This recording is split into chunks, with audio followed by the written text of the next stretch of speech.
Endurance ride જે 20 અને 40 kilometre થવાની છે, એમાં આખો 20 કિલોમીટરનો જંગલનો રૂટ છે અને એની સાથે સાથે 20 કિલોમીટર પરત આવ્યા પછી વેટરનરી ડોક્ટર્સ જે છે એ ચેક કરશે કે ઘોડાના ધબકારા 64 થી નીચે છે કે નહીં, ઘોડાને બીજી કંઈ ઈજા નથી ને, તો જ બીજા લેપ માટે અલાઉ કરશે ડોક્ટર્સ.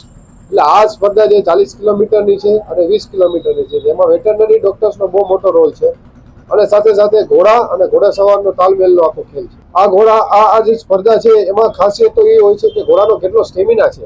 એવું નથી આમાં કે જે વહેલા આવી ગયા પહેલા એ જીતી ગયા. આમાં તો મેઇન તો સ્ટેમિના, જે આપણા કાઠિયાવાડી અશ્વનો ખૂબ સારો સ્ટેમિના જે છે એના માટેની આખી જે રમત છે એ સર્વશ્રેષ્ઠ રોલ જો પ્લે કરતા હોય ને બહુ સરસ પ્રદર્શન કરતા હોય એવા આપણા કાઠિયાવાડી સૌરાષ્ટ્રના આપણા કાઠિયાવાડી અશ્વો છે. આજે છે એ જે સ્પર્ધા એન્ડ્યોરન્સની છે એમાં 40 સ્પર્ધકોએ ભાગ લીધેલો છે. એની સિવાયની જે વિન્ટર ગેમ્સ છે એમાં 30 લોકોએ ભાગ લીધેલો છે. હા, ઘોડાની સ્ટેમિના જે છે એ ટેસ્ટ કરવામાં એવી રીતના આવે કે 20 કિલોમીટર આવ્યા પછી એમના કેટલા ધબકારા છે, ધબકારા ઉપર આખો મેઝરમેન્ટ થાય અને બીજા લેપ માટે અલાઉ કરે. જેટલા ધબકારા ઓછા એટલો સારો સ્ટેમિના.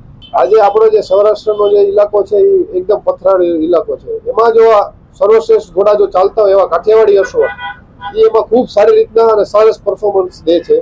અને એ જે ઘોડા જે છે એ 20 કિલોમીટર થોડુંક વોક, થોડુંક ટ્રોટ, થોડુંક કેન્ટર, એવી રીતના અલગ અલગ રૂટમાં ચાલી રહી છે. આપણો આ જે છે એ ઘાસિયો મેદાન વાળો વિસ્તાર છે, જેમાં ડુંગરા, ટેકરા, તળાવ, નદી એ બધું એમાં કવર થાય છે 20 કિલોમીટર ને 40 કિલોમીટરની અંદર.